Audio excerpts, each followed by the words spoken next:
Inay,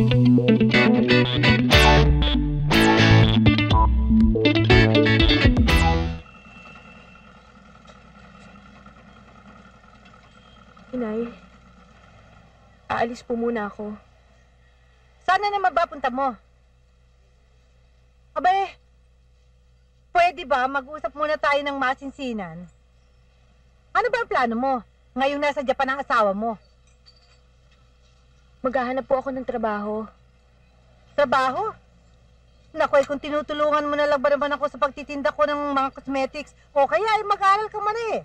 Tingnan mo, makakuha ka, makatapos ka isang etyo-diretsong tahiin. Eto, pinakamababang bayad, 200. Ayun pa ba noon, malaking tulong na sa atin yun.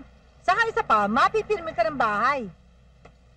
Inay, ang gusto kong trabaho, yung sa opisina. Yung malamig yung kwarto, hindi mainit. At yung gusto kong isuot, yung magagandang damit. At yung makakaharap kong tao, yung mayayaman. Bakit? Ano bang tinapos mo? Abay, napakataas naman pala na ambisyon mo sa buhay eh. Hindi mo alam kung saan ka nakatapak. Alalahanin mo. Kung anong taas ang lipad, sharing lakas ng lagapak pag bumagsak. Nang-iinsulto ba kayo, Inay? Hindi kita iniinsulto. Ginigising lang kita sa katotohanan. Sige ho.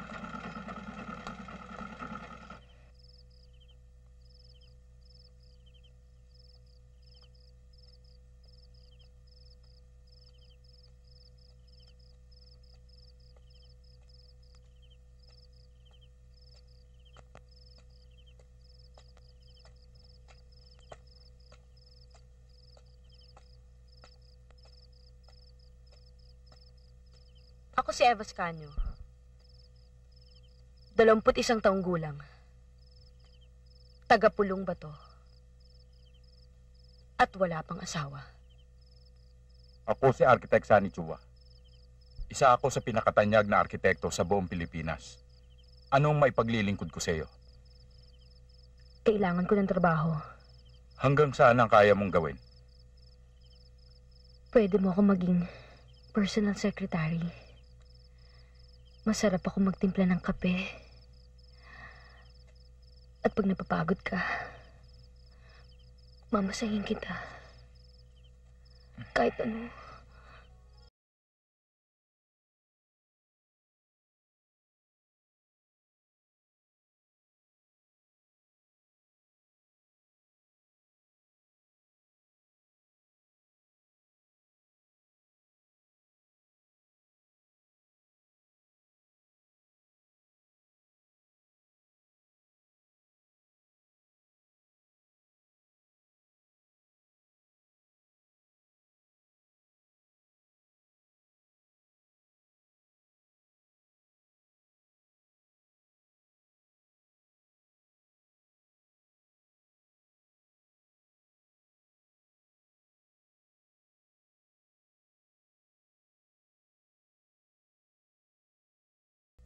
Sinasabi ko na nga ba eh, darating din ang araw, iwanan mo anak ko.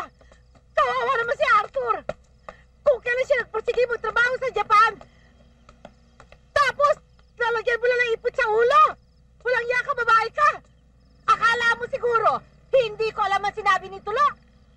Hindi ikaw ay bumuka ka sa isang construction foreman. Habang pinapanood ka nila. Naku, nakakadiri ka talaga. Bastos ka, babae ka. Puta! Hindi ko kayo masisisi. Kung yan ang paniniwala niya sa akin. Kahit ako mismo. Hindi ko maintindihan ang sarili ko.